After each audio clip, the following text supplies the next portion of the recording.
আজ আমরা দেখতে চলেছি 2009 সালে রিলিজ হয় একটি অসাধারণ মুভি যার নাম হলো ডার্ক প্ল্যানেট। এটি মূলত একটি সায়েন্স ফিকশন সার্ভাইভাল মুভি। আচ্ছা একবার ভাবুন তো, আমাদের পৃথিবী থেকে কোটি কোটি কিলোমিটার দূরে অবস্থিত আরেকটি পৃথিবী, যেখানে হাজার বছর ধরে বসবাস করছে আমাদের মতোই মানুষেরা। তবে সেই পৃথিবী কিন্তু আমাদের মতো সাধারণ কোনো পৃথিবী নয়, বরং এই পৃথিবীর মাটি, পানি, বাতাস সবকিছুই ছিল পৃথিবীর চাইতে একদম আলাদা। কিন্তু কি হবে যদি এই অদ্ভুত পৃথিবীতে সাধারণ একজন মানুষ আটকা পড়ে যায় আর সেই পৃথিবী থেকে বেঁচে ফেরার আর কোনো রাস্তাই থাকে না? এমনই এক ভয়ানক পরিস্থিতি মোকাবেলা করে মানুষকে সেই অদ্ভুত পৃথিবীতে সার্ভাইভ করতে পারবে, সেটাই আমরা দেখবো এই মুভিটিতে। তাহলে চলুন ঘুরে আসা যাক পৃথিবীর বাহিরে থাকা অদ্ভুত এক পৃথিবীর গল্প থেকে। তো গল্পটি শুরু হয় ভবিষ্যৎ পৃথিবীতে, যখন পৃথিবী অনেক বেশি আধুনিক হয়ে গিয়েছিল। সময়টা ছিল 2157 সাল। এ সময় পৃথিবীর আরো একটি নাম ছিল, সেটা হলো পারফেক্ট ল্যান্ড।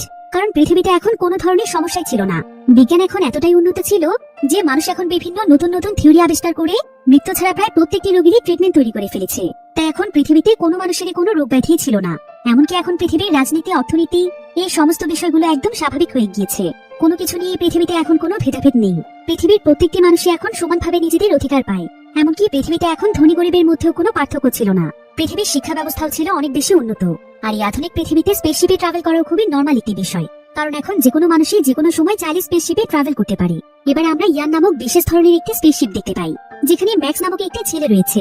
ম্যাক্স এখানে কিছু জিনিসপত্র নিয়ে রিসার্চ করছিল, তবে সে আসলে তার পরিবারের কাছ থেকে পালিয়ে স্পেসশিপে ট্রাভেল করছে। কারণ ম্যাক্স কোনোভাবেই কলেজে যেতে চাইতো না। তার আসলে বিভিন্ন রিসার্চের প্রতি আগ্রহ অনেক বেশি ছিল, তাই সে বিভিন্ন জিনিস নিয়ে এক্সপেরিমেন্ট করতে পছন্দ করত। এই কারণে সে সকলের সঙ্গে যোগাযোগ বিচ্ছিন্ন করে তার বিশেষ একটি স্পেসশিপে করে ট্রাভেল করছে। তবে ম্যাক্সের স্পেসশিপটিতে করে অনেক দূরে চলে আসার পর হঠাৎ করে তার স্পেসশিপটি অচেনা একটি গ্রহের মধ্যে এসে ক্র্যাশ করে, যার ফলে স্পেসশিপটি ভেঙে যাচ্ছিল। তাই ম্যাক্স এখানে বাঁচার জন্য কোনোমতে সেই স্পেসশিপটিকে তার গ্রহের মধ্যে ল্যান্ড করিয়ে ফেলে।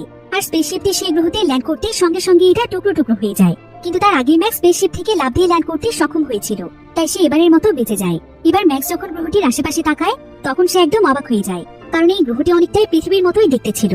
তবে আশেপাশে দূর দূরান্ত পর্যন্ত কোনো মানুষ দেখা যাচ্ছিল না। তাই ম্যাক্স ভাবছিল যে এই গ্রহটি হয়তো একদম প্রাণহীন, যার ফলে সে অনেক দুশ্চিন্তায় পড়ে যায়। কারণ তার স্পেসশিপটি তো ভেঙে একদম টুকরো টুকরো হয়ে গিয়েছে, তাই সে চাইলেও এখন কোনোভাবে পৃথিবীতে ফিরতে পারবে না। ম্যাক্স বুঝতে পারে যে সে অনেক বাজেভাবে এখানে ফেসে গিয়েছে। তাই যতদিন পর্যন্ত সে পৃথিবীতে সিগন্যাল না পাঠাতে পারছে ততদিন পর্যন্ত তাকে এখানে আটকা পড়ে থাকতে হবে। তো ম্যাক্স দেখতে পায় যে এখানে প্রায় রাত ঘনিয়ে আসছে, তাই সে আগুন জ্বালানোর জন্য শুকনো কাঠ সংগ্রহ করতে যায়। তবে যখন সে সেখানকার একটি জঙ্গলের মধ্যে আসে তখন সে সেখানে অদ্ভুত এক ধরনের প্রাণী দেখতে পায়। ম্যাক্স তখন সেই প্রাণীটির পিছু করতে থাকে। সে বোঝার চেষ্টা করে যে এই প্রাণীটি আসলে কোন ধরনের প্রাণী আর এই প্রাণীটির বৈশিষ্ট্য কি কি, যাতে করে পরবর্তীতে সে পৃথিবীতে গিয়ে এগুলো নিয়ে রিসার্চ করতে পারে। তবে ম্যাক্স যখন এমনটা করছিল ঠিক তখনই সেখানে একজন সোলজার চলে আসে, যার নাম হচ্ছে জেস। ম্যাক্স তো তাকে দেখে একদম অবাক হয়ে যায়, আর সে বুঝতে পারে যে এই গ্রহতেও মানুষ রয়েছে। তো ম্যাক্স এখানে তাকে তার অস্ত্র নামাতে বলে, আর সে তাকে বলে যে সে তার কোনো শত্রু নয়, তাই সে যেন তাকে না মারে। তবে জেস আবার তাকে এখানে কিছু একটা বলছিল, কিন্তু জেস কথা বলছিল অন্য ভাষায়, তাই ম্যাক্স তার কোনো কথাই বুঝতে পারছিল না। এজন্য ম্যাক্স তার সাথে থাকা বেল্টের মধ্য থেকে একটি ডিভাইস বের করে, যেটা কিনা ছিল একটি ট্রান্সলেটর। এটার মাধ্যমে ম্যাক্স যে কোনো ভাষায় বুঝতে পারবে। তো ম্যাক্স এখানে এই ট্রান্সলেটরটিকে তার কানের মধ্যে ঢুকিয়ে দেয়, কারণ এই ট্রান্সলেটরটির মাধ্যমে সে এখন যে কোনো ভাষা বুঝতে পারবে। তবে জেস এখানে তার বেল্টের মধ্যে গুলি করে দেয়, কারণ জেসের কাছে মনে হচ্ছিল যে তার বেল্টের মধ্যে গোপন কোনো ডিভাইস থাকতে পারে। তো এবার জেস ম্যাক্সের দিকে বন্দুক তাক করে তাকে তার সঙ্গে করে একটি জায়গাতে নিয়ে যায়, যেটা কিনা ছিল বিশাল বড় একটি শহর। ম্যাক্স দেখতে পায় যে পুরো শহরটি সোলজারদের দখলে, এমনকি এখানকার সবকিছু নিয়ন্ত্রণ করছে সোলজাররা। ম্যাক্স এখানকার চারিপাশটা খুব ভালোভাবে দেখতে থাকে, আর এখানকার মানুষের পরিস্থিতি দেখে সে বুঝতে পারে যে এখানকার মানুষেরা হয়তো দাসত্ব করে তাদের জীবন কাটাচ্ছে। এই ব্যাপারটি ম্যাক্সের কাছে খুবই খারাপ লাগে, কারণ এত আধুনিকতার যুগে এখনো মানুষ দাসত্ব করছে। তো এবার ম্যাক্সকে সেই শহরের একটি চেম্বারের মধ্যে নিয়ে আসা হয়, আর তাকে একটি চেয়ারের উপর বসিয়ে তার শরীর এবং মাথায় বিভিন্ন ধরনের ডিভাইস লাগিয়ে দেওয়া হয়। তবে তার মাথায় যে ডিভাইসটি লাগানো হয়েছে এটি মূলত ছিল মস্তিষ্ক নিয়ন্ত্রণের একটি ডিভাইস, যেটার মাধ্যমে তারা ম্যাক্সের মস্তিষ্কের সমস্ত কিছুই জানতে পারবে। ম্যাক্স এখানে কোনো ধরনের মিথ্যেই তাদেরকে বলতে পারবে না। তারা আসলে ম্যাক্সের ব্যাপারে সঠিক তথ্য জানতে চাইছিল, যে ম্যাক্স আসলে কোথা থেকে এসেছে। সে আবার তাদের কোনো শত্রু নয় তো, তাই তারা এখানে ম্যাক্সের শুরু থেকে শেষ পর্যন্ত সমস্ত মেমোরিগুলো দেখছিল। তবে তারা ম্যাক্সের উপর সন্দেহ করার মতো তেমন উল্লেখযোগ্য কোনো কিছু পায় না। তাই তারা সবাই মিলে এখানে সিদ্ধান্ত নেয় যে তারা ম্যাক্সকে অন্য আরেকটি শহরে পাঠিয়ে দেবে, আর তাকে সেখানে নিয়ে যাবে গাই নামক একজন সোলজার। যদিও এই কাজটি জেসের করার কথা ছিল, কিন্তু জেস কোনো এক কারণে অজ্ঞান হয়ে যায়, যার ফলে তাকে এখন নিয়ে যাবে গাই। এবার ম্যাক্স বাহির থেকে কিছু আওয়াজ শুনতে পায়, কারণ বাহিরে এখানকার সোলজাররা তাদের জাতীয় সঙ্গীত গাইছিল। আসলে এখানকার প্রত্যেকটি মানুষের মধ্যে খুবই দেশভক্তি ছিল। এখানকার লিডার তাদেরকে যা কিছু করতে বলে তারা সেই সবকিছু করতেই প্রস্তুত। এবার গাই ম্যাক্সকে তাদের একটি গাড়িতে করে নির্দিষ্ট সেই শহরটির দিকে নিয়ে যাচ্ছিল। তবে যাওয়ার পথে ম্যাক্স এখানকার বিভিন্ন পরিস্থিতি দেখতে পায়, যেখানে শহরের প্রায় বিভিন্ন জায়গা ধ্বংস হয়ে গিয়েছে। তো এবার তারা বিশাল বড় একটি টাওয়ারের কাছ দিয়ে যাচ্ছিল। ম্যাক্স তখন গায়ের কাছে এই টাওয়ারটি সম্পর্কে জানতে চায়। গায় তখন তাকে বলে যে এটা আসলে শহরের একটি প্রোটেকশন টাওয়ার। এই টাওয়ারটির মাধ্যমে মূলত সোলজাররা শত্রুপক্ষকে দমন করে থাকে এবং নিজেদের শহরকে তারা রক্ষা করে।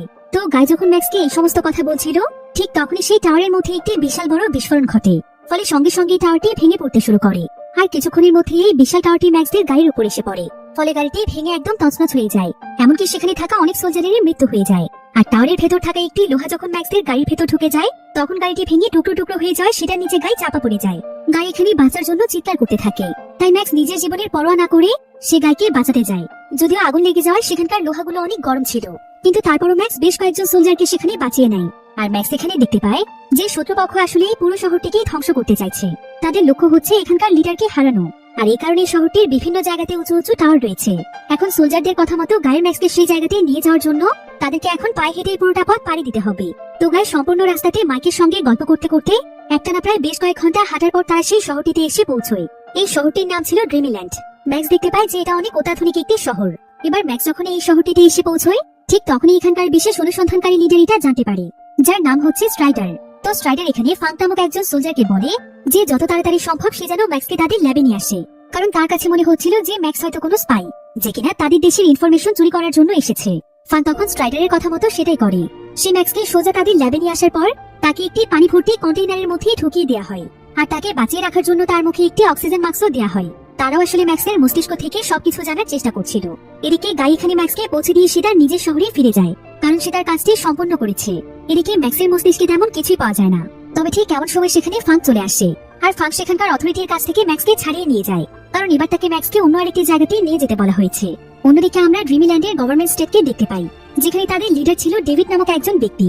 তো ডেভিড এখানে একজন সোলজারকে বলে যে যদিও ম্যাক্সের মস্তিষ্কে তেমন কিছু পাওয়া যায়নি, কিন্তু তারপরও তারা যেন সবসময় তার উপর নজর রাখে। তবে এমন সময় আবার ডেভিড অনেকটা অসুস্থ বোধ করছিল, তাই সে তার স্পেশাল একটি রুমে গিয়ে বিশ্রাম নেয়। অন্যদিকে আমরা ফাঙ্ক এবং ম্যাক্সকে দেখতে পাই। ফাঙ্ক ম্যাক্সকে নিয়ে একটি গাড়িতে চড়ে কোনো এক জায়গার উদ্দেশ্যে যাচ্ছিল। তবে ম্যাক্স এখানে ফাঙ্কের শহরটির ব্যাপারে নানা ধরনের প্রশ্ন করছিল। সে যেহেতু সব বিষয়ে রিসার্চ করতে পছন্দ করে, তাই সে এখানকার প্রত্যেকটি বিষয় সম্পর্কে জানতে চাইছিল। কিন্তু ফাঙ্ক তার সঙ্গে খুব একটা কথা বলছিল না। তো ফাঙ্ক এখানে একটি রাস্তাতে যাওয়ার পর সোলজাররা জানায় যে এই রাস্তাটি বন্ধ আছে, তাই তাকে অন্য কোনো রাস্তা দিয়ে যেতে হবে। কিন্তু ফাঙ্ক এটা শুনে অনেক দুশ্চিন্তায় পড়ে যায়, কারণ তাকে যে দায়িত্ব দেওয়া হয়েছে সেটা তাকে সময় মতো কমপ্লিট করতেই হবে। কিন্তু ঠিক এমন সময় দেখা যায় যে হঠাৎ করে ফাঙ্কের অনেক খারাপ লাগছিল, তাই সে গাড়ি থামিয়ে যখনই গাড়ি থেকে বেরিয়ে যায় তখনই সে সেখানে অজ্ঞান হয়ে যায়। দেখে এমন মনে হচ্ছিল যে সে হয়তো বিষ পান করে নিয়েছে। কিন্তু আসলে ম্যাক্স এখানে জানতে পারে যে এই গ্রহটিতে প্রচুর পরিমাণে রেডিয়েশন রয়েছে, আর রেডিয়েশনের মাত্রা যে কোনো সময় যে কোনো জায়গাতেই বেড়ে যায়, যার ফলে যেই এই বিষাক্ত রেডিয়েশনের সংস্পর্শে আসে সে হয়তো অসুস্থ হয়ে যায়, না হলে মারা যায়। তবে ম্যাক্স যেহেতু পৃথিবীর মানুষ ছিল, তাই তার শরীরে এই রেডিয়েশনের কোনো প্রভাব পড়ে না। তবে কিছুক্ষণ আগে আমরা ডেভিডকে যে রুমটিতে বিশ্রাম করতে দেখেছিলাম, সে আসলে সেই রুমটি রেডিয়েশন থেকে বাঁচার জন্যই তৈরি করেছে। তো এবার ম্যাক্স যখন এখানকার সম্পূর্ণ বিষয়টি বুঝতে পারে, তখন সে সেখানকার রেডিয়েশনের সুযোগ নিয়ে কোনো মতে সেই জায়গা থেকে পালিয়ে যায়। অন্যদিকে আমরা একটি সিক্রেট গভর্নমেন্ট বিল্ডিং দেখতে পাই, যেখানে বেশ কয়েকজন মানুষ সিক্রেট একটি মিটিং করছিল। আর স্ট্রাইডার এবং ডেভিডও ছিল এই টিমের সদস্য। তারা সবাই মিলে আসলে এখানকার মানুষদেরকে নিয়ন্ত্রণ করছে। এমনকি শহরে প্রতিনিয়ত এমন কিছু নিয়মকানুন তৈরি করছে যেটা সাধারণ মানুষের জন্য অনেক বেশি কঠিন। এমনকি এই টিমের মধ্যেও বেশ কিছু রুলস রয়েছে, তাই যদি তাদের কোনো সদস্য একটি রুলস ভঙ্গ করে তাহলে তাকেও শাস্তি পেয়ে মরতে হয়। তো তাদের টিমেরই একজন সদস্য শহরের একটি নিয়ম ভঙ্গ করেছে, যার ফলে তাকে তার শাস্তির জন্য এখানে নিয়ে আসা হয়েছে। এরপর এখানে তার সামান্য ভুলের জন্য সকলের সামনে তাকে মেরে ফেলা হয়। আর এর মাধ্যমে বোঝা যায় যে এখানকার লিডাররা নিজের লোকদের উপরও দয়া করে না। অন্যদিকে আমরা ম্যাক্সকে দেখতে পাই। ম্যাক্স এখন এই পুরো শহরটিতে একা একাই ঘুরে বেড়াচ্ছে। সে ঘুরে ঘুরে শহরটির বিভিন্ন নিয়ম কানুন দেখছিল এবং জানার চেষ্টা করছিল যে এখানকার মানুষদের জীবনযাত্রা আসলে কেমন। এভাবেই ঘুরতে ঘুরতে ম্যাক্স একটি বাড়ির সামনে এসে পৌঁছয়। আর এই বাড়ি হুবহু একদম পৃথিবীর মতোই ছিল, যেখানে মূলত পৃথিবীর মতোই গান বাজনা এবং পার্টি হয়ে থাকে। তবে এই বিষয়টি ম্যাক্সের কাছে খুবই অদ্ভুত মনে হয়, কারণ পৃথিবীর বাইরে যে পৃথিবীর মতো কোনো গ্রহ থাকতে পারে, এই বিষয়টি ম্যাক্সকে সবচাইতে বেশি অবাক করছিল। এবার ম্যাক্স এই বাড়ির মধ্যে বসে আশেপাশের পরিস্থিতি দেখছিল। তবে ঠিক এমন সময় তার চোখ পড়ে একটি মেয়ের দিকে। এই মেয়েটির নাম ছিল রাডা। সে আসলে এই বাড়ির ওয়েটার ছিল। তবে রাডা এতটাই ভদ্র এবং সহজ সরল প্রকৃতির মেয়ে ছিল যে প্রথম দেখাতেই ম্যাক্সের রাডাকে অনেক ভালো লেগে যায়। ম্যাক্স তখন বিভিন্ন জিনিস অর্ডার করার বাহানায় রাডার সঙ্গে বিভিন্নভাবে কথা বলার চেষ্টা করছিল।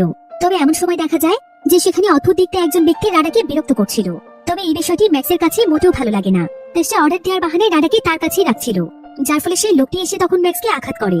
যদিও ম্যাক্স তাকে প্রথমে ভালোভাবে সরে যেতে বলে, কিন্তু লোকটি এখানে তার সঙ্গে লড়াই শুরু করে দেয়। ম্যাক্স তখন তাকে এমন ভাবে মারধর করে যে কিছুক্ষণের মধ্যে সে হার মেনে সেখান থেকে চলে যায়। রাডা তখন ম্যাক্সকে ধন্যবাদ জানায়। তো এখানে রাডা সহজ সরল কথাবার্তা শুনে ম্যাক্স তার প্রতি আরো বেশি ইমপ্রেস হয়ে যায়। তো এবার ম্যাক্স রাডার সঙ্গে নানা বিষয়ে গল্প করে। ম্যাক্সের কথা বলার দক্ষতা ছিল খুবই ভালো, তাই কিছুক্ষণের মধ্যেই তার রাডার সঙ্গে খুবই ভালো বন্ডিং হয়ে যায়। ম্যাক্স তখন রাডার কাছে জানতে চায়, তুমি কি পৃথিবী সম্পর্কে জানো? রাডা তখন বলে, পৃথিবী? পৃথিবী আবার কি? এমন কোন জিনিসের নাম তো আমি কোনোদিনও শুনিনি। ম্যাক্স তখন তাকে বলে, তুমি জানো তোমাদের এই গ্রহের মতো পৃথিবী নামক একটি গ্রহ আছে, আর আমি সেই পৃথিবী নামক গ্রহটি থেকেই এসেছি। তাই কোনোভাবেই এখন আমি পৃথিবীতে ফিরতে পারছি না। আর আমি যেহেতু তোমাদের গ্রহের মানুষ নই, তাই এখানকার মানুষ এখন আমাকে ধরার জন্য উঠে পড়ে লেগেছে। আমি কোনো মতে তাদের হাত থেকে লুকিয়ে বেড়াচ্ছি।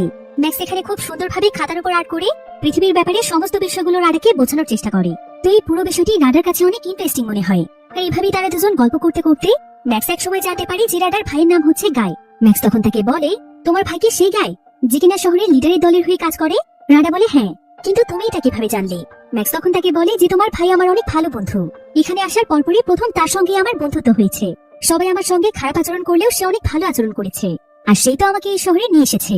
রাডা তখন তাকে বলে, আচ্ছা, তুমি যেহেতু আমার ভাইয়ের ভালো বন্ধু, তাই তুমি চাইলে আমার সঙ্গে আমাদের বাড়িতে যেতে পারো, কারণ এখন তো তোমার কাছে আশ্রয় নেওয়ার মতো তেমন কোনো জায়গা নেই। তাই তুমি কিছুদিন আমাদের বাড়িতে আশ্রয় নিয়ে তোমার স্পেসশিপটিকে ঠিক করার চেষ্টা করো। আশা করছি খুব শীঘ্রই তুমি তোমার গ্রহে পৌঁছতে পারবে। এই কথা শুনে তো ম্যাক্স অনেক খুশি হয়ে যায়। এরপর সে রাডার সঙ্গে সোজা তাদের বাড়িতে চলে যায়। এবার সেদিন রাতের বেলা গায় যখন বাড়িতে ফিরে আসে, তখন সে ম্যাক্সকে দেখে চমকে ওঠে, কারণ আজ সকালবেলায় সে ম্যাক্সকে ফাঙ্কের হাতে তুলে দিয়েছিল। তাই গায় এখানে সঙ্গে সঙ্গে বুঝতে পারে যে ম্যাক্স কোনো না কোনো ভাবে তাদের হাত থেকে পালিয়ে এসেছে। তাই সে এখানে সঙ্গে সঙ্গে আবারও ম্যাক্সকে অ্যারেস্ট করতে যাচ্ছিল, কারণ এটা তার দায়িত্ব। কিন্তু রাডা এখানে তার ভাইকে বলে যে সে নিজে ম্যাক্সকে এখানে নিয়ে এসেছে। ম্যাক্স তখন গাইকে বলে, আরে বন্ধু, তুমি তো দেখছি আমাকে চিনছই না। আমি তোমাকে নিজের জীবন বাজি রেখে বাঁচিয়েছি, আর তুমি কিনা এখন এই প্রতিদান দিচ্ছ? আমি যেহেতু তোমার জীবন বাঁচিয়ে তোমাকে সাহায্য করেছি, তাই তোমাকেও এখন আমাকে সাহায্য করতে হবে। আমি শুধুমাত্র কিছুদিনের জন্য তোমার সঙ্গে থাকতে চাই। এখন গায়ের কাছে এছাড়া আর কোনো উপায় ছিল না, তাই সেও এখানে ম্যাক্সের কথায় রাজি হয়ে যায়। তবে সে ম্যাক্সকে বলে, তুমি আবার আমার বোনকে ডেট করার চেষ্টা করছো না তো? তোমাকে আমি থাকতে দিচ্ছি, কিন্তু আমার বোনের কাছ থেকে দূরে থাকবে, ঠিক আছে? ম্যাক্স তখন হাসতে হাসতে তাকে বলে, এই ব্যাপারে আমি কোনো গ্যারান্টি দিতে পারছি না। তো এভাবেই তারা তিনজন মিলে মজা করতে করতে খুব অল্প সময়ের মধ্যেই তাদের ভেতর অনেক ভালো বন্ধুত্ব হয়ে যায়। আর কিছুদিনের মধ্যে ম্যাক্স এই শহরের নানা বিষয় সম্পর্কে জানতে পারে। সে জানতে পারে যে পুরো প্ল্যানেটটিকে বলা হয় ফাদারল্যান্ড, আর যারা যারা এই শহরটিকে পরিচালনা করে তাদের প্রত্যেককেই বলা হয় ফাদার। ম্যাক্স এই পৃথিবীর বিভিন্ন নিয়ম কানুন সম্পর্কেও জানতে পারে এবং এখানকার বেশ কিছু জিনিস সে শিখেও যায়। তবে সবচেয়ে ইন্টারেস্টিং ব্যাপার হচ্ছে ম্যাক্স জানতে পারে যে এখানকার মানুষ পৃথিবীর সম্পর্কে কিছুই জানে না, এমনকি মহাকাশ এবং স্পেসশিপ সম্পর্কেও তাদের কোনো ধারণা নেই। তাই ম্যাক্স প্রতিদিন রাডাকে পৃথিবীর সম্পর্কে বলতো যে পৃথিবী আসলে এখন কতটা আধুনিক, আর পৃথিবীর মানুষ কতটা স্বাধীনভাবে তাদের জীবনযাপন করে, আর পৃথিবীতে কোন ধরনের নিয়ম কানুন রয়েছে। সে রাডাকে মহাকাশের বিষয়ে অনেক কিছু শেখাতো, যেটা ভবিষ্যতে রাডার কাজে আসতে পারে। এভাবে আস্তে আস্তে রাডারও ম্যাক্সকে ভালো লাগতে শুরু করে। তো একদিন যখন রাডা ম্যাক্সকে নিয়ে বাইরে আসে, তখন সেখানে সেই বারের অদ্ভুত সেই লোকটি চলে আসে, আর সে ম্যাক্সকে এখানে মারার চেষ্টা করে। তবে ম্যাক্স খুব সহজেই তাকে প্রতিরোধ করতে পারছিল। কিন্তু এমন সময় সেই লোকটির কয়েকজন সঙ্গী এসে ম্যাক্সের পায়ে একটি দড়ি দিয়ে পেঁচিয়ে ফেলে, আর তাকে চাকু দিয়ে মেরে ফেলার চেষ্টা করে। কিন্তু ম্যাক্সের ফাইটিং দক্ষতা ছিল অনেক ভালো, যার ফলে সে এবং রাডা খুব সহজেই তাদেরকে হারিয়ে দেয়। এরপর তারা বাড়িতে ফিরে আসে। এবার নিউজ চ্যানেলে এখানকার ইতিহাসের ব্যাপারে একটি নিউজ হচ্ছিল। তো গায়ে এখানে ম্যাক্সকে জানায় যে আজ থেকে প্রায় শত শত বছর আগে একজন যোগ্য ফাদার শত্রুদের বিপক্ষে লড়াই করেছিল, আর সেই শহরে বিশাল বিশাল টাওয়ার নির্মাণ করে সেই টাওয়ারের মাধ্যমে শত্রু পক্ষকে দমন করতে সফল হয়েছিল, যার ফলে তাদের এই শহর স্বাধীনভাবেই চলছিল। কিন্তু এখন নাকি আবারও সেই শত্রুপক্ষের লোকেরা তাদের এই শহরকে দখল করার চেষ্টা করছে, আর তাদের এই শত্রুপক্ষকে বলা হয় রিভেঞ্জ। তবে গায়ে এই সম্পূর্ণ বিষয়টি নিয়ে অনেক বেশি সিরিয়াস ছিল। সে তার নিজের মাতৃভূমি এবং নিজের শহরকে রক্ষা করতে চায়, আর তাই সে তার একদম ইয়াং বয়স থেকে লিডারদের সোলজারদের টিমে যোগ দেয় এবং বিশ্বস্ততার সাথে তাদের সঙ্গে কাজ করে। তো গায়ে এখানে ম্যাক্সকেও তার সঙ্গে তার টিমে যুক্ত হতে বলে, কারণ এতে করে নাকি অনেক ফ্যাসিলিটি পাওয়া যায়। তাছাড়া সে যদি একবার এখানকার সোলজার হতে পারে, তাহলে তার উপর কেউ কোনো সন্দেহ করবে না, সে এখানকার একজন নাগরিক হয়ে এখানে বসবাস করতে পারবে। তবে যেহেতু এখন ম্যাক্সের কাছে কোনো ধরনের আইডি কার্ড ছিল না, তাই গায়ে নিজ দায়িত্বে তাকে টিমের মধ্যে জয়েন করিয়ে দিতে চায়। কিন্তু এই টিমে টিকতে হলে তাকে বেশ কিছু ট্রেনিং এর মধ্য দিয়ে যেতে হবে, আর যদি সে সেই ট্রেনিং গুলো পার হতে পারে, তবে তাকে সোলজারদের টিমে নেওয়া হবে। তো গায়ে তখন তার চাচা কমান্ডারের মাধ্যমে ম্যাক্সকে কোনো ডকুমেন্ট ছাড়াই তাদের টিমে ঢুকিয়ে নেয়। এরপর ম্যাক্সকে ট্রেনিং দেওয়ার জন্য একটি জায়গাতে নিয়ে আসা হয়, আর এই ট্রেনিং এর মধ্যে তাকে আগুন লেগে যাওয়া একটি জায়গা থেকে বেরিয়ে আসতে হবে। গায়ে তাকে প্রথমে প্রত্যেকটি টাস্কই করে দেখাচ্ছিল, যার ফলে ম্যাক্সের জন্য বিষয়গুলো কিছুটা সহজ হয়। ম্যাক্স কোনো মতে সেই আগুনের জায়গাটি পার করে ফেলে। এবার তাকে দেওয়া হয় গান চালানোর ট্রেনিং, যেখানে মূলত দেখা হবে যে সে একটি চলন্ত জায়গাতে সঠিকভাবে শুট করতে পারছে কিনা। তবে ম্যাক্স এখানে সমস্ত নতুন সোলজারদের চাইতে অনেক ভালো করছিল। আসলে ম্যাক্স যেহেতু অনেক অ্যাডভান্স একটি পৃথিবী থেকে এসেছে, তাই তার কাছে ছোটখাটো ট্রেনিং কোনো ব্যাপারই ছিল না, কারণ তাদের পৃথিবীতে ছোট ছোট বাচ্চাদেরকে স্কুলে এই সমস্ত বিষয়গুলো শেখানো হয়। তাই ম্যাক্সের এতটা ভালো দক্ষতা দেখে টিমের সবাই তার উপর অনেক ইমপ্রেস হয়ে যায়, আর সে মাত্র একদিনের মধ্যেই টিমে সিলেক্টেড হয়ে যায়। এবার দেখতে দেখতে প্রায় বেশ কয়েকদিন সময় পার হয়ে যায়, যেখানে দেখা যায় যে গায় এখন ম্যাক্সকে অনেক পছন্দ করে। সে ম্যাক্সকে নিজের ভাইয়ের মতো মনে করে। একসঙ্গে তারা বাড়িতে থাকলে সারাক্ষণ শুধু ঝগড়া আর মারামারি করতে থাকে। অন্যদিকে মাইক এবং রাডার একে অপরের প্রতি ভালোবাসা গভীর হতে থাকে। তাই তারা দুজনই দুজনকে জানিয়ে দেয় যে তারা একে অপরকে কতটা ভালোবাসে। মাইক আসলে রাডাকে প্রচন্ড ভালোবেসে ফেলেছিল, তাই সে রাডাকে রেখে পৃথিবীতে কোনোভাবেই ফিরতে চাইছিল না। তার কাছে যেন তার এই নতুন জীবনকেই ভালো লাগছিল।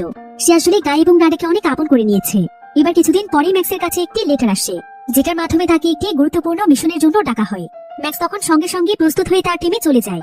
আর আজকে তাদের মিশনটি ছিল রিভেঞ্জদের শহরে, অর্থাৎ তাদের শত্রুদের শহরে। তাই ম্যাক্স তখন তার পুরো টিমের সঙ্গে সেখানে চলে যায়। এরপর দেখা যায় যে ম্যাক্সদের টিম সেই শহরে প্রবেশ করার সঙ্গে সঙ্গেই তারা ছোট বড় কাউকেই দেখছিল না। তারা যাকে সামনে পাচ্ছিল তাকে মেরে ফেলছিল। এভাবেই তারা পুরো শহরটির মানুষদেরকে মারতে থাকে, এমনকি রাস্তাতেও মানুষের সঙ্গে খুবই জঘন্য ব্যবহার করতে থাকে। আর এই সবকিছু দেখে ম্যাক্সের কাছে একটি বিষয় পরিষ্কার হয়ে যায়, সেটা হলো সোলজাররা রিভেঞ্জ নামে যে শত্রুপক্ষের কথা বলছে তারা আসলে হচ্ছে এই প্ল্যানেটের সাধারণ মানুষজন। তারা কোনো শত্রুপক্ষ নয়, এমনকি তারা ছিল এই প্ল্যানেটে দরিদ্র শ্রেণীর মানুষ, যাদের কাছে কোনো ধরনের ক্ষমতা অথবা পাওয়ার ছিল না। এমনকি তাদের কাছে কোনো হাতিয়ারও নেই। তারা ছিল এমন কিছু মানুষ যারা কিনা সোলজারদের ভয়ে ভীত হয়ে থাকে, এমনকি তারা ঠিক মতো নিজেদের অধিকারটুকুও পায় না। আর এই সোলজাররা কিছুদিন পরপরই তাদের উপর এমন হত্যাকাণ্ড চালায় যাতে করে বাকিরা ভয় পেয়ে তাদের সমস্ত কথা মেনে চলে। এমনকি তারা যে নিয়ম তৈরি করেছে সেগুলোর মধ্যেই আবদ্ধ থাকে। এসব কিছু বুঝতে পেরে ম্যাক্স এখানে একটি গুলিও চালাতে পারে না।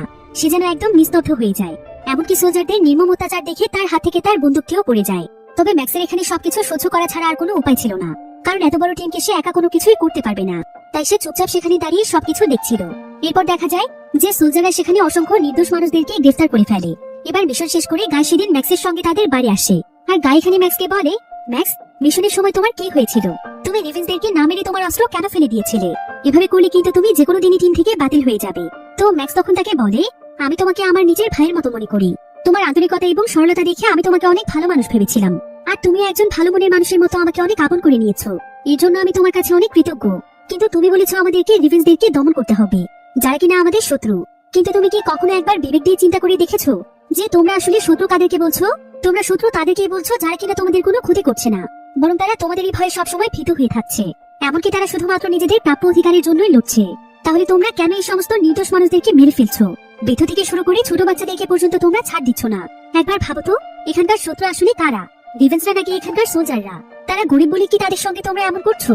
কিন্তু ম্যাক্সের এই সমস্ত কথা শুনে গায়ে কিছুই বলে না। অন্যদিকে সোলজাররা রিভেঞ্জদের মধ্য থেকে যাদেরকে ধরে এনেছিল, শহরের ফাদাররা তাদেরকে দেখতে যায় এবং বিভিন্ন বিষয় সম্পর্কে ইনভেস্টিগেশন শুরু করে। তারা বন্দী হওয়া মানুষদের কাছে জানতে চায় যে তাদেরকে দমন করার জন্য তারা কি কি প্ল্যান তৈরি করেছে।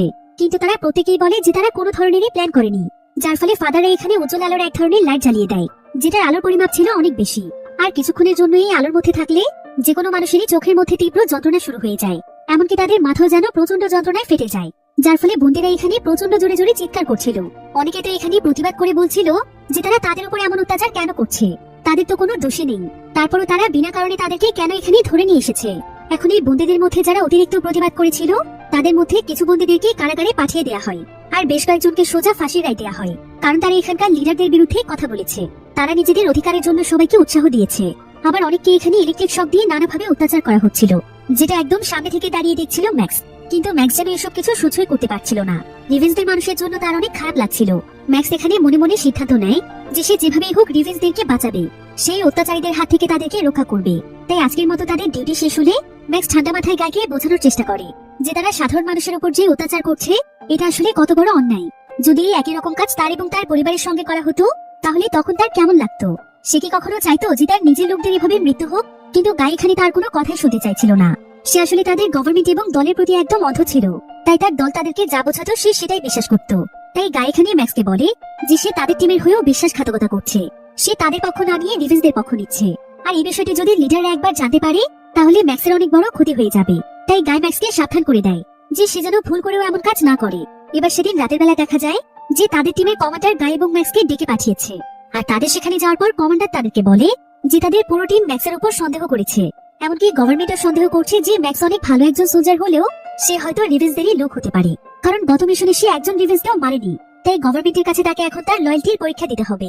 তাকে প্রমাণ করতে হবে যে সে আসলেই তাদের টিমের হয়ে কাজ করতে এসেছে। ম্যাক্স তখন পরীক্ষা দিতে রাজি হয়ে যায়। এবার পরের দিন কমান্ডার ম্যাক্সকে একটি জঙ্গলের মধ্যে নিয়ে যায়, যেখানে রিভেঞ্জের দুজন মানুষকে সাজা দেওয়া হচ্ছে। এখন ম্যাক্স যখন সেই জায়গাতে পৌঁছয়, তখন কমান্ডার ম্যাক্সকে বলে যে তাকে এখন তার নিজের হাতে তাদের দুজনকে হত্যা করতে হবে। আর যদি সে এমনটা করতে পারে, তবে প্রমাণ হবে ম্যাক্স রিভেঞ্জদের দলে নয়। কিন্তু ম্যাক্স তো তাদেরকে কোনোভাবেই মারতে পারবে না। তবে তারপরও সে এখানে এমন একটি ভাব করছিল যেন সে সত্যি সত্যি তাদেরকে মারবে। আর সে এখানে মারার ভান করে এসে দুজন রেভেন্সকে কিছুটা দূরে নিয়ে যায় এবং সে সেখানে তাদেরকে ছেড়ে দিয়ে পালিয়ে যেতে বলে। সে একটিবারের জন্য এটা চিন্তা করে না যে তার সঙ্গে এর পরিণতি আসলে কি হতে চলেছে, যদিও সে যে এই কাজটি করেছে সেটা কেউ দেখেনি। কিন্তু তারপরও ম্যাক্স ফিরে এসে কমান্ডারকে সমস্ত সত্য কথা বলে দেয় এবং সে জানিয়ে দেয় যে সে রেভেন্সদেরই পক্ষে। সে কোনোভাবেই তাদের এই অন্যায় মেনে নেবে না। সে মৃত্যুর আগ পর্যন্ত সাধারণ মানুষদের পাশেই থাকবে। এরপর ম্যাক্স এখানে জানায় যে সে আজ থেকে আর সোলজারদের সঙ্গে কোনো কাজ করবে না, সেই টিম থেকে বিদায় নিচ্ছে। কিন্তু একথা শুনে কমান্ডার একদম রেগে যায় আর সে সঙ্গে সঙ্গে তাকে একের পর এক গুলি করতে থাকে। কিছুক্ষণের মধ্যে ম্যাক্স মাটিতে লুটিয়ে পড়ে আর এই সমস্ত কিছুই চুপচাপ দাঁড়িয়ে দেখছিল গাই, কারণ তার এখানে কিছুই করার ছিল না। ম্যাক্স তাদের টিমের নিয়ম ভঙ্গ করেছে। এবার কমান্ডার এখানে ম্যাক্সের বডি জঙ্গলের মধ্যে ফেলে দেয় এবং সে গাই এবং তার পুরো টিমকে নিয়ে শহরে ফিরে যায়। এরপর দেখা যায় শহরের হেডকোয়ার্টারে সিক্রেট একটি মিটিং চলছে, যেখানে লিডাররা মিলে একসঙ্গে প্ল্যান করছিল যে তারা রিভেন্সদের মতোই প্রত্যেকটি নেশনকে এক এক করে কিভাবে দখল করবে আর এই সম্পূর্ণ গ্রহটিতে কিভাবে তারা শুধুমাত্র নিজেদের রাজত্ব চালাবে। আর এটাই হচ্ছে এখন ফাদার্সদের মূল উদ্দেশ্য।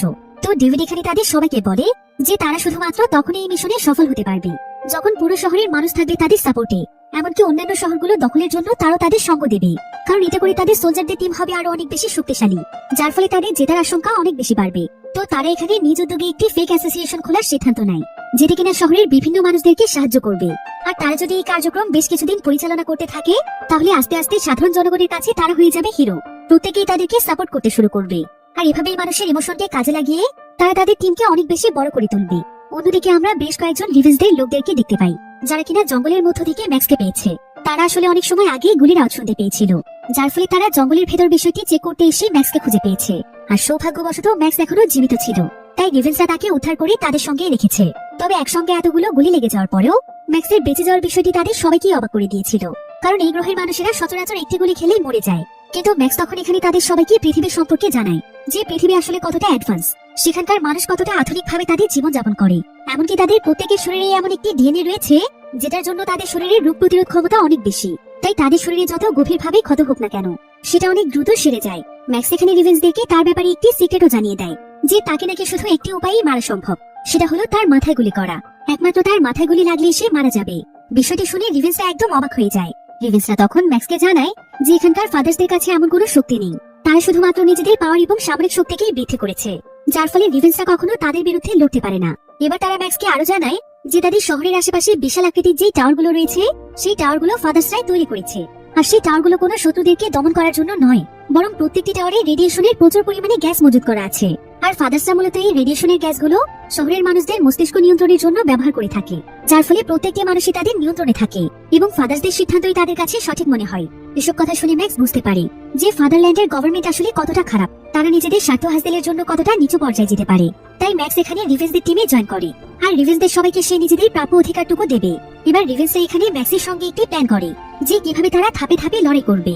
এবার সেদিন রাতের বেলা তারা প্ল্যান মোতাবেক একটি টাওয়ারের কাছে চলে যায় আর তারা কোনো মতে সেখানকার সিকিউরিটি গার্ডদেরকে উপেক্ষা করে সোজা সেই টাওয়ারটির ভেতরে ঢুকে পড়ে, কারণ তাদের প্রথম মিশন হচ্ছে এক এক করে শহরের টাওয়ারগুলোকে ধ্বংস করা। তবে রিভেন্সরা পুরোপুরি ভাবে প্রস্তুতি নিয়ে এসেছিল, তাই গার্ডরা এখানে তাদের উপর হামলা করার আগেই তারাই তাদের অস্ত্র নিয়ে তাদের উপর ঝাঁপিয়ে পড়ে আর তারা মুহূর্তের মধ্যে সেখানকার প্রত্যেকটি সোলজারকে হারিয়ে দেয়। আর সে যাওয়ার পথে অনেক সোলজারকে মারতে থাকে। এরপর কোনো মতে সে পৌঁছে যায় টাওয়ারের ফ্যাসিলিটির মধ্যে। এরপর সে টাওয়ারের একদম নিচের স্থানে গিয়ে এক এক করে প্রত্যেকটি জায়গাতে টাইম বোম সেট করে দেয়। কিছুক্ষণের মধ্যে বোমগুলো বিস্ফোরিত হবে। তবে এমন সময় ম্যাক্স দেখতে পায় যে সেখানে রিভেন্সদের অনেক লোকের বডি পড়ে আছে, তাই সে দ্রুত একটি রশির সাহায্যে বডিগুলোকে বেঁধে ফেলে। আর সে যখনই সেই বডিগুলো নিয়ে দূরে চলে আসে ঠিক তখনই সেই সম্পূর্ণ টাওয়ারটি একদম বিস্ফোরিত হয়ে যায়। এরপর ম্যাক্স সেখান থেকে সোজা চলে যায় রাডার কাছে। রাডা তাকে দেখে অনেক ইমোশনাল হয়ে যায়, কারণ সে ভেবেছিল ম্যাক্স মারা গিয়েছে, তাই তারা দুজন এখানে একে অপরকে জড়িয়ে ধরে। কিন্তু এমন সময় সোলজারদের একজন সদস্য ম্যাক্সকে দেখে ফেলে আর সঙ্গে সঙ্গে বিষয়টি তাদের হেডকোয়ার্টারে জানিয়ে দেয়। এবার কিছুক্ষণ পরে সেখানে গায়ে চলে আসে। ম্যাক্স তখন গাইকে বলে যে সে কিভাবে তাকে সেখানে ফেলে রেখে চলে আসতে পারলো আর সে একটিবারের জন্য তার পক্ষে দাঁড়ালো না। গাইতে প্রচন্ড রেগে যায় আর সে ম্যাক্সকে বলে, আমি তোমাকে এই শহরের নিয়ম কানুন কতবার বলেছি, কতবার বারণ করেছি ফাদার্সদের বিরুদ্ধে না যাওয়ার জন্য, তারপরও কি তুমি আমার একটি কথা শুনেছো? আর তখন আমি তোমার পক্ষে দাঁড়াতে গেলে আমাকেও মরতে হতো, কিন্তু আমার তোমার মতো এত অল্প বয়সে মরার ইচ্ছে নেই। তো তাদের মধ্যে যখন এসব বিষয় নিয়ে তর্ক চলছিল ঠিক তখনই সেখানে সোলজাররা চলে আসে আর ম্যাক্সের সেখান থেকে পালিয়ে যাওয়ার আগে তারা তাকে ঘিরে ফেলে। কিন্তু ম্যাক্স তো অনেক ভালো একজন ফাইটার ছিল, তাই সে একে করে সেখানে প্রত্যেকটি সোলজারকে মারতে শুরু করে। ম্যাক্স আসলে ফাইটের নানা ধরনের স্কিল জানতো, তাই এতজন সোলজার থাকা সত্ত্বেও কেউই তার সঙ্গে পেরে ওঠে না। আর এই পরিস্থিতি দেখতে পেয়ে কমান্ডার এখানে রাডাকে বন্দী বানিয়ে ফেলে আর সে ম্যাক্সকে আত্মসমর্পণ করতে বলে। এখন ম্যাক্সের কাছেও আর কোনো উপায় ছিল না, তাই ম্যাক্স বাধ্য হয়ে তাদের কাছে আত্মসমর্পণ করে। এরপর তারা ম্যাক্সকে শহর থেকে অনেক দূরের একটি কারাগারে নিয়ে যায় আর তাকে সেখানে অনেক কয়েদির সঙ্গে বন্দী বানিয়ে ফেলে। আর এই বন্দিরা মূলত ছিল রিভেন্সদেরই লোক। আর তাদের মধ্যে একজনের নাম ছিল জেস এবং আরেকজনের নাম ছিল রিভেল। এখানে রিভেলের একটি হাত ছিল রোবটিক হাত। অন্যদিকে আমরা সেই স্ট্রাইডার নামক লিডারকে দেখতে পাই। স্ট্রাইডার আসলে শহরের এডুকেশন সেক্টরের ইনচার্জ, যে কিনা ডেভিডের সঙ্গে কথা বলছিল। সে এখানে ডেভিডকে বলে যে ডেভিড যেন ম্যাক্সকে ছেড়ে দেয়, কারণ সে নিজে ম্যাক্সকে নিয়ে রিসার্চ করতে চায়।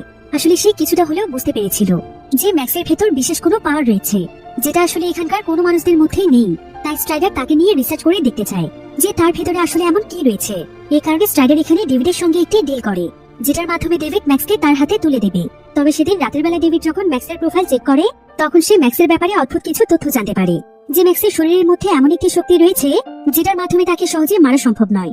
এমনকি তার শরীরে যে কোনো ক্ষতি অনেক দ্রুত সেরে যায়। সেই সাথে রেডিয়েশনের কোনো প্রভাব তার উপর পড়ে না। বিষয়টি জানতে পেরে ডেভিডের মনে লোভ তৈরি হয়ে যায়। তাই সে ডিসাইড করে যে যেভাবেই হোক ম্যাক্সের শরীরে সমস্ত পাওয়ার সে নিজের ভেতর নিয়ে নেবে। তাই ডেভিড তার লোকদেরকে ম্যাক্সকে কারাগার থেকে তার কাছে নিয়ে আসতে বলে। এমনকি সে তাদেরকে এটাও জানিয়ে দেয় যে এই বিষয়টি তারা ছাড়া যেন শহরের কেউ না জানতে পারে। সবার কাছে যেন এটাই মনে হয় যে ম্যাক্স নিজেই পালিয়ে গিয়েছে। তো এবার কারাগারে ম্যাক্স সহ যে দুজন কয়েদি রয়েছে, ডেভিড তাদেরকে প্ল্যান করে একটি জঙ্গলের মধ্যে পাঠিয়ে দেয়। সে তাদেরকে জানায় যে সেই জঙ্গলে নাকি তাদের একটি মিশন হয়েছিল, যার ফলে সেখানে তাদের অনেক অস্ত্র পড়ে আছে। তাই তারা তিনজন মিলে যেন সেই অস্ত্রগুলোকে উদ্ধার করে। তো এবার তারা তিনজন যখন সেই জঙ্গলের মধ্যে যায়, ঠিক তখনই সেখানে দেখা যায় যে শত শত রোবট তাদের দিকে ধেয়ে আসছে। তাই ম্যাক্স এখানে তার সঙ্গীদেরকে মাটিতে লুটিয়ে পড়তে বলে। আর সঙ্গে সঙ্গেই দেখা যায় যে সেই রোবটগুলো উপরের দিকে ফায়ার করতে শুরু করেছে, কিন্তু তারা মাটিতে থাকার কারণে তাদের কিছুই হয় না। তবে রোবটগুলো অনেক এখানে ফায়ার করেই যাচ্ছিল, কিন্তু ম্যাক্স এতে মোটেও ভয় পায় না, বরং সে তার দক্ষতা অনুযায়ী সে তার সঙ্গীদেরকে লিড করতে থাকে। ম্যাক্স তার সঙ্গীদেরকে ততক্ষণ পর্যন্ত অপেক্ষা করতে বলে যতক্ষণ না পর্যন্ত সে তাদেরকে সিগন্যাল দিচ্ছে, আর বলে যে সে তাদেরকে সিগন্যাল দেওয়ার সঙ্গে সঙ্গে তারা যেন রোবটগুলোর দিকে ফায়ার করতে শুরু করে। এবার পরিস্থিতি বুঝে কিছুক্ষণ পরেই ম্যাক্স সিগন্যাল দেয়। এবার ম্যাক্স রোবটগুলোর মুভমেন্ট বুঝে কিছুক্ষণ পরেই তাদেরকে সিগন্যাল দিলে তারা রোবটগুলোকে ফায়ার করতে শুরু করে, যার ফলে কিছুক্ষণের মধ্যেই প্রত্যেকটি রোবট ডিস্ট্রয় হয়ে যায়। তো এবার তারা তিনজন যখন একটি জায়গা দিয়ে হাঁটছিল, তখন তাদের মধ্যে জেফ নামক ব্যক্তিটি একটি গর্তের মধ্যে পড়ে যায়। আর এই গর্তটি সেখানকার গোপন একটি গর্ত ছিল। তো ম্যাক্স তখন জেফকে সাহায্য করার জন্য সেই গর্তের মধ্যে লাফ দেয়। আর এই গর্তের মধ্যে এসে তারা দুজনই একদম অবাক হয়ে যায়, কারণ এই গর্তটির মধ্যে আসলে অনেক পুরনো গোপন একটি ফ্যাসিলিটি রয়েছে। সেই সাথে এখানে বিভিন্ন ধরনের ডিভাইসও রয়েছে, এমনকি আশেপাশে মৃত মানুষের হাড় পড়ে আছে। তবে ঠিক এমন সময় তাদের উপর অদ্ভুত একটি প্রাণী হামলা করে, আর এই প্রাণীটি ছিল প্রচন্ড শক্তিশালী। তাই সেইখানে জেফকে মেরে ফেলছিল, কিন্তু এমন সময় ম্যাক্স সেই প্রাণীটিকে মুহূর্তের মধ্যেই হারিয়ে দেয়। এরপর ম্যাক্স দ্রুত জেফকে নিয়ে সেখান থেকে বেরিয়ে আসে। এরপর তারা তিনজন মিলে আবারও পথ চলতে শুরু করে। কিছু দূর যাওয়ার পর তারা সেখানে ছোট্ট একটি ট্যাঙ্ক রোবট দেখতে পায়, যেটা কিনা একটি ঝোপের মধ্যে আটকা পড়েছিল। তবে যখনই তারা ট্যাঙ্কটিকে চেক করতে যায়, তখন দেখা যায় যে এটা আসলে ছিল একটি ফাঁদ, কারণ এমন সময় তাদেরকে পেছন থেকে ভয়ানক একটি কালো রোবট ঘিরে ফেলে। আর এই রোবটটির সেন্সর এতটাই পাওয়ারফুল ছিল যে তারা তিনজন কোনোভাবেই সেখান থেকে পালাতে পারছিল না। কিন্তু ঠিক এমন সময় ম্যাক্সের মাথায় একটি আইডিয়া আসে। সে আসলে সেই গর্তের মধ্য থেকে অনেক শক্তিশালী একটি গান নিয়ে এসেছিল। তো সে এখানে বুদ্ধি করে প্রথমে সেই লাল ট্যাঙ্কটির মধ্যে ফায়ার করে দেয়। ম্যাক্স এমন সময় ট্যাঙ্কের মধ্যে ফায়ার করেছিল যখন সেই কালো রোবটটি ছিল লাল ট্যাঙ্কের একদম সামনে। আর লাল ট্যাঙ্কে ফায়ার করার ফলে এটার সেন্সর অ্যাক্টিভ হয়ে যায়, ফলে অনবরত ট্যাঙ্কের ভেতর থেকে গুলি বের হতে থাকে। আর সঙ্গে সঙ্গে সেই কালো রোবটটি একদম বিস্ফোরিত হয়ে যায়। এবার ম্যাক্সের সুযোগটি কাজে লাগিয়ে সোজা সেই লাল ট্যাঙ্কের ভেতরে প্রবেশ করে, আর ট্যাঙ্কের মধ্যে যত তার রয়েছে সেগুলোকে সে কেটে ফেলে, যার ফলে ট্যাঙ্কের গুলি করা একদম বন্ধ হয়ে যায়। তো এদিকে আবার চলার পথে সেখানে তারা অনেক শক্তিশালী কিছু হাতিয়ারও পেয়েছে, যেগুলো তারা নিজেদের মিশনের জন্য সংগ্রহ করে রেখেছে। এখন তাদের কাছে এত পাওয়ারফুল এবং এত পরিমাণে অস্ত্র ছিল যে তারা ফাদার্সদের বিরুদ্ধে লড়তে পুরোপুরি ভাবে প্রস্তুত।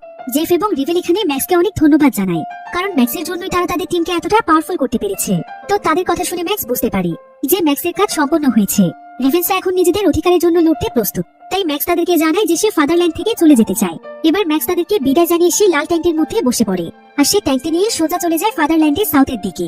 আর যার পথে সে রাস্তার মধ্যে থাকা অনেকগুলো মাইন ধ্বংস করতে থাকে, যাতে করে তার সঙ্গীরা এই মাইনগুলোর হাত থেকে বাঁচতে পারে। আর এই লাল ট্যাঙ্কটি অনেক শক্তিশালী হওয়ার কারণে এখানে তার কিছুই হয় না। এবার কিছুক্ষণের মধ্যেই ম্যাক্স শহরের একটি চেক পয়েন্টে এসে পৌঁছয়, যেখানে কয়েকজন সোলজার শহরের এক্সিট পয়েন্টে নজর রাখছিল। এবার একজন সোলজার ম্যাক্সের ট্যাঙ্কটি চেক করতে আসে, আর এই সোলজার আর কেউ নয় বরং গাই। তো গাই যখন ট্যাঙ্কটির ঢাকনা খুলে ট্যাঙ্কটিকে চেক করতে যায়, তখন ম্যাক্স তাকে সঙ্গে সঙ্গে টেনে ভেতরে নিয়ে নেয়, আর সেটা ট্যাঙ্কটিকে স্টার্ট করে দেয়। যদিও বাকি সোলজাররা ট্যাঙ্কের মধ্যে গুলি করছিল, কিন্তু এতে করে তাদের কোনো ক্ষতি হয় না। এদিকে গাই এখানে প্রচন্ড রেগে গিয়ে ম্যাক্সকে ট্যাঙ্ক ঘোরাতে বলে, কারণ তা না হলে ম্যাক্সের সঙ্গে তাকেও শাস্তি পেতে হবে।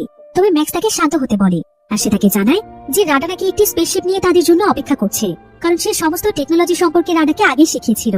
তাই রাডা ম্যাক্সের স্পেসশিপে সেই ভাঙা অংশগুলোকে জোড়া লাগিয়ে একটি নতুন স্পেসশিপ তৈরি করে ফেলেছে। তাই সে এখন রাডা এবং তাকে তার সঙ্গে তাদের পৃথিবীতে নিয়ে যেতে চায়, যেখানে তাকে কারো দাসত্ব করে জীবন কাটাতে হবে না। সে খুব সুন্দর একটি জীবন পাবে। এমনকি সে এখানকার ফাদার্সদের মেইন টাওয়ারটি ধ্বংস করে দিয়েছে। সেই সাথে রিভেন্সরা এখন অনেক বেশি শক্তিশালী, তাই কিছুদিনের মধ্যেই তারাও তাদের অধিকার পাবে। এসব কথা শুনে গায়ে অনেক খুশি হয়।